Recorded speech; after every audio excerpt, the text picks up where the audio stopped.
নৌকায় পা দিয়ে চলে, মুখে বলে একটা অন্তরে আর একটা দুমুখ সাপ, বৃষ্টি যেদিকে ছাতা ধরে সেদিকে গোলালু মার্কা সব তরকারিতে চলে।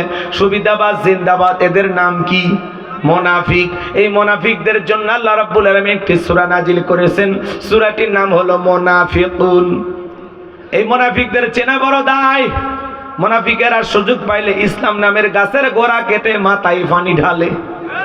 চুপ করে থাক ধোঁকাবাজ, চোখে তোদের নাহি লাজ। চুপ করে থাক ধোঁকাবাজ, চোখে তোদের নাহি লাজ। গোড়া কেটে মাথায় ডালো পানি, তোদের চিনি আর কতকাল করবি রে শয়তানি। মুনাফিকদের স্বভাব হলো ইসলাম নামের গাছের গোড়া কেটে মাথায় পানি ঢালে। কথা বলেন। ওরা সুযোগ পাইলে অকাম বকাম যা করে সব তো অন্যের ঘাড়ে চাপায়া দেয়। নিজের রাস্তা ক্লিয়ার করার জন্য রাতের আধারে মার্ডার করে, হত্যা করে, আবার লাশের উপরে ফুলের মালা দিয়া শোক প্রকাশ করে বলে বড় ভালো লোক ছিল। ভালো লোক ছিল তো মানলি কেন শয়তান? কথা বলেন। মুনাফিকেরা সকালবেলা কোরআনের মাহফিলের অনুমতি দিয়া সন্ধ্যাবেলায় পুলিশ পাঠায় বন্ধ করতো। কথা বলেন ঠিক কিনা?